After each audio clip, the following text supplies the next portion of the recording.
Hello guys, welcome to study IAS channel. मेरा नाम है सागर लोहिया।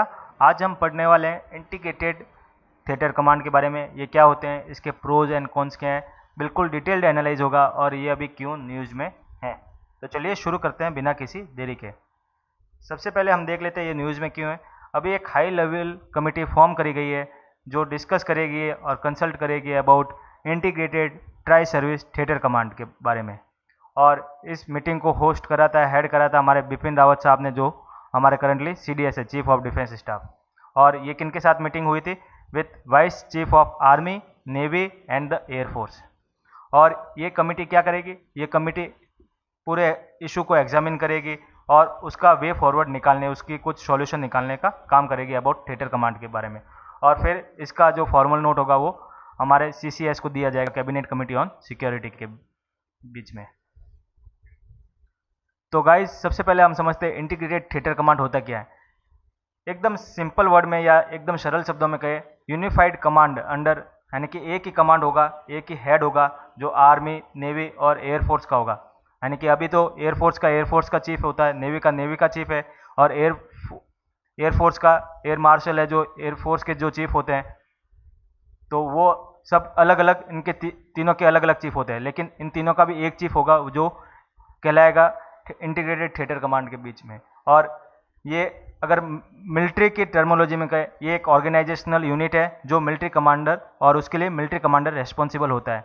और ये इंटीग्रेटेड थिएटर कमांड अन्य कई देशों में, जैसे यूएसए में भी है, चाइना में भी है, रशिया में भी है, और भी कई सारे देशों में है। भारत की क्या सिचुएशन है? अभी भारत में अभी करंटली 19 कमांड्स हैं, और 7 कमांड है जो आर्मी में और एयरफोर्स के हैं, और 3 कमांड है वो नेवी के हैं, और 2 जॉइंट कमांड है।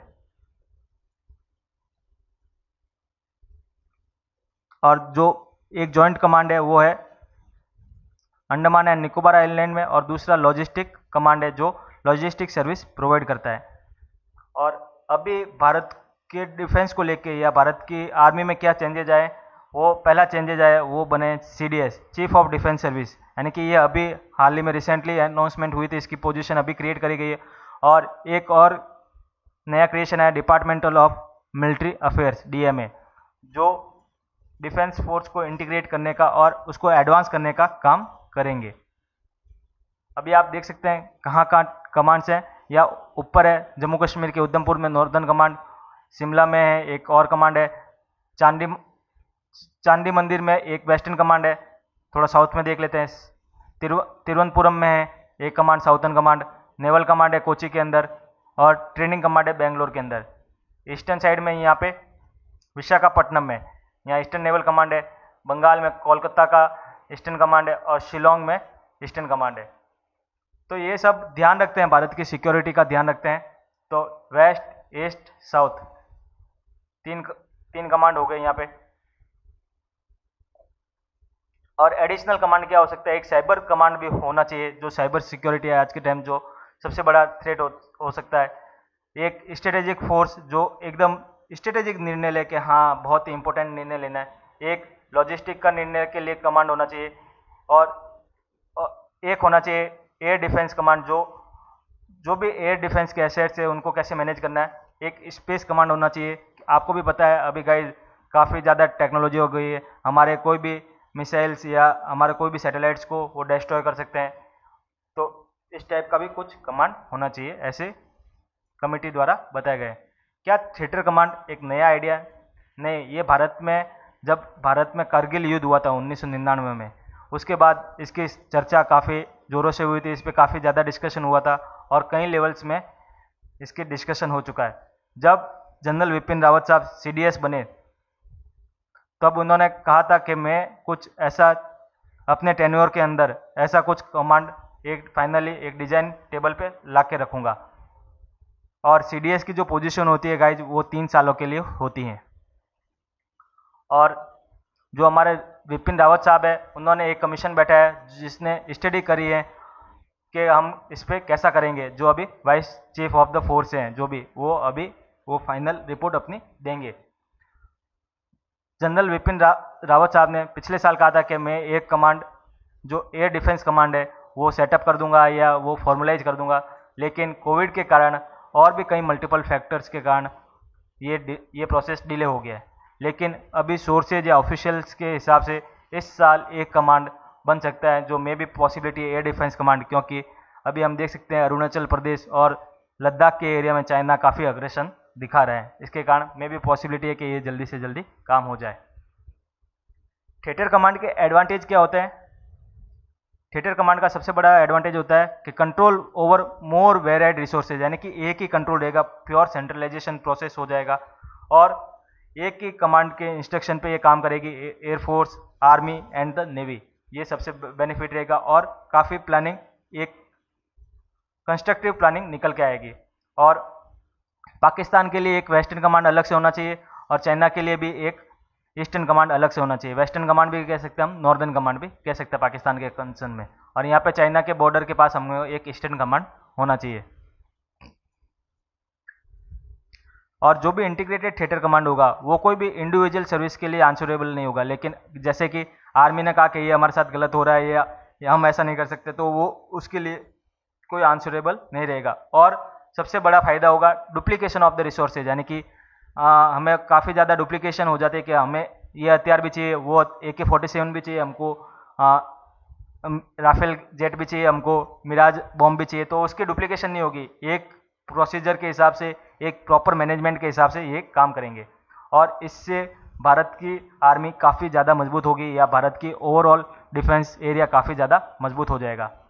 ये आप देख सकते हैं एक मैप में, ये अक्षय चीन है, यहाँ पे काफ़ी ज़्यादा लाइन ऑफ एक्चुअल कंट्रोल के पास, LAC के पास अभी चाइना काफ़ी ज़्यादा अग्रेशन दिखा रहा है, जिसके कारण हमें क्या पता हमें आगे ना चाहते हुए भी वॉर हो सकती है। पॉसिबिलिटी 0% नहीं कह सकता, 1% पॉसिबिलिटी है, लेकिन 99% पॉसिबिलिटी है कि यहाँ वॉर नहीं होगा, क्योंकि चाइना किसी भी कीमत पे अपनी इकोनॉमी लॉस में नहीं जाना चाहता। और अभी हाल ही में हमारे विपिन रावत साहब ने कहा था भारत को 2 फ्रंट वॉर के लिए रेडी होना चाहिए। 2 फ्रंट वॉर कहने का मतलब एक पाकिस्तान की तरफ से मतलब था और दूसरा चाइना की तरफ से कहने का मतलब था। तो भारत की आर्मी कैपेबल है कि वो पाकिस्तान को भी मुंह तोड़ जवाब दे सकती है और चाइना को भी मुंह तोड़ जवाब दे सकती है। गाइज, थिएटर कमांड के लिए या डिफेंस को और ज़्यादा एनहेंसमेंट करने के लिए भारत में अभी तक 3 कमेटियाँ बनी आफ्टर करगिल वॉर।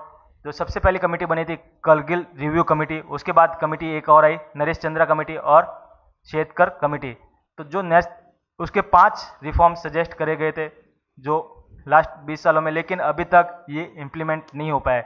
इनमें से केवल इम्प्लीमेंट हुए तो chief of defence staff and revamp of weapon acquisition procedure, ये 2 बहुत ही अच्छे से काम हो पाया अभी तक में। लेकिन बाकी 3 जो नेशनल सिक्योरिटी स्ट्रेटेजी है, थिएटर कमांड है और integration of MOD with service headquarter है, वो अभी तक नहीं हो पाए। करगिल रिव्यू कमेटी ने इन सभी 5 सजेशन के लिए यस कहा था, लेकिन उसके बाद जो सेकंड कमेटी आई थी नरेश चंद्रा कमेटी ने, उसने नेशनल सिक्योरिटी स्ट्रेटेजी और थिएटर कमांड के लिए कोई भी कमेंट नहीं करा था और वेपन एक्विजिशन पॉलिसी के लिए भी कोई कमेंट नहीं करा था। लेकिन उसके बाद एक और कमेटी बैठाई गई जो है शेटकर कमेटी, उसने भी 5 मेजर रिफॉर्म्स के लिए हाँ बोला था। National security strategy, chief of defence, theatre commands, MOD integration and revamp of weapon acquisition. Guys, क्या पॉसिबिलिटी है फंक्शनल कमांड की? लास्ट ईयर जैसे मैंने बताया विपिन रावत साहब एक थिएटर कमांड एस्टेब्लिश करना चाह रहे थे, लेकिन कोविड के कारण ऐसा नहीं हो पाया। लेकिन अभी करंटली 2 फंक्शनल कमांड्स चल रहे हैं, एक लॉजिस्टिक कमांड है और दूसरा ट्रेनिंग एंड डॉक्ट्रिन कमांड है। लॉजिस्टिक कमांड का काम है कि वो उसको लॉजिस्टिक प्रोवाइड करे, अपने को साजो सामान एकदम से व्यवस्थित ढंग से पहुंचाए। और दूसरा एक ट्रेनिंग डॉक्ट्रिन कमांड है जो एक कॉमन डॉक्ट्रिन और कॉमन ट्रेनिंग प्रोग्राम होना चाहिए। जैसे कि एयरफोर्स के लिए भी एक बेसिक, एयरफोर्स, नेवी और आर्मी तीनों मिलकर एक कॉमन ट्रेनिंग को पास करे, उसके बाद उनकी अलग अलग ट्रेनिंग हो, एयरफोर्स के हिसाब से एयरफोर्स की, नेवी की एंड आर्मी की।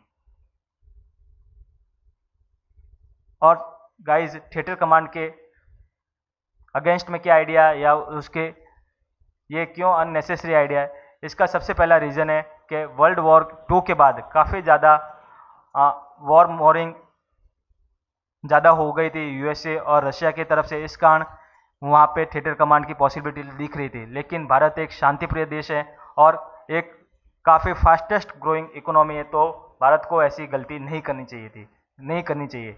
और मिलिट्री प्लानिंग में हमें कुछ इनसे भी ज़्यादा कुछ नए और कुछ इनोवेटिव आइडिया सोचना चाहिए, जिससे हमें और भी ज़्यादा फायदा मिले। और अगर हम थिएटर कमांड बनाते हैं तो इससे हमारा खर्चा भी बढ़ेगा और उसका डाउटफुल रिटर्न्स होगा, यानी कि उसका क्या फ़ायदा होगा वो तो हमें अब तक नहीं पता है, लेकिन उसका नुकसान तो ये होगा कि हमें खर्चा ज़्यादा हो जाएगा और थिएटर कमांड के पास ज़्यादा रिसोर्सेज नहीं होंगे और फ्रीडम नहीं होगी।